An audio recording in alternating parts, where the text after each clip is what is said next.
One of the things we like to mention when we do the teach-ins and when we talk about Katrina is that there are Katrinas all over the United States. Of course, there are Katrinas all over the world. But in every city and municipality in the United States, there are those who have no voice. And the same type of kind of non-recognition of that we saw so dramatically displayed in the response to the voiceless of New Orleans, the poor and people of color, poor whites, who were not factored into the response. Everybody in New Orleans, I lived there 35 years up until last year, we all, just like living in the Bay Area, we talk about what's going to happen when the big one hits. And in New Orleans, if you live there, the fact that there could be a Category 5 hurricane that might hit the city directly, or even more dramatically, one that moved enough, just that little bit of eastward turn, so the counterclockwise winds and waves would inundate the city. That's, you don't live there more than a matter of months before you're in discussion about what if. And the fact that somehow this wasn't factored in, it really belies credulity. For anyone that knows the Gulf Coast and the strength of the hurricanes that not only are now hitting, but will hit this summer. The trauma that people along the Gulf Coast are going to face the first time a hurricane comes into the Atlantic and over to the Gulf is going to be profound. You're going to relive this experience even as it might not hit. But one of the things about Katrinas all over the place is that even in a county like we're in now, there are those issues that have to do with the poor and the oppressed and the displaced. And we show often as a similar lack of political consciousness around this everywhere we go.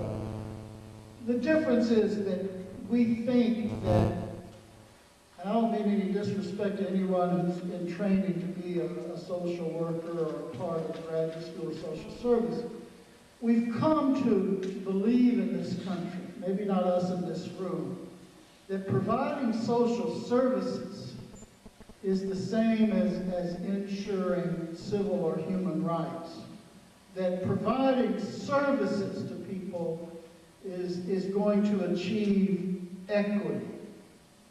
And yet, providing services is just that. Providing services is very much needed, don't get me wrong.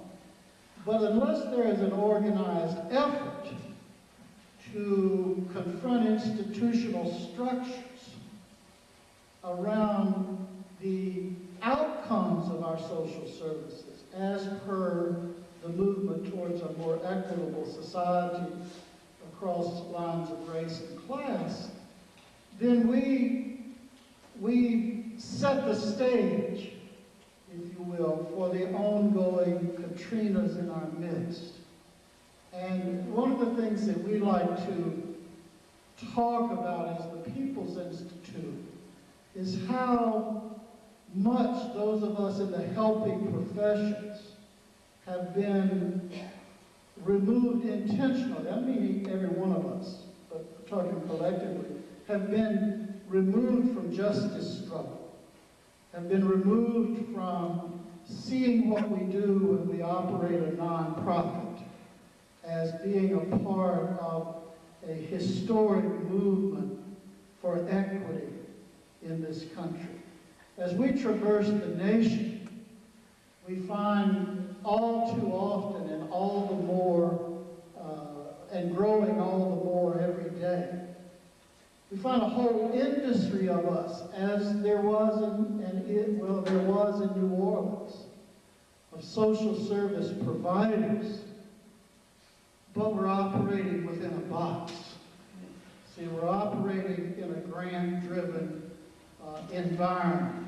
we're operating in an environment which says that policies dictate to us what we can do and not do, that rules determine our parameters in terms of our response to human rights violations. And so while we get outraged when something as gross a violation of human dignity and human rights happens as did along the Gulf Coast, we're all too often in this country silent every day on the gross violations of human rights and inequities that go on right in our midst, if in fact those violations happen outside the purview of our particular agency or our particular work.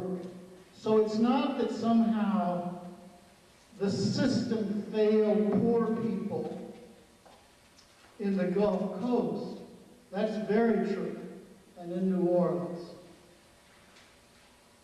But we dare say that the system fails poor people right here in Westchester. And while we might be organizing to bring groups down to New Orleans to help, which is a good thing, sometimes we don't see that same energy to organize, to do something about what's happening right here. And it could be anywhere in the United States. So we've always, this box, it sounds simple, but everywhere we go in the United States, and we've been to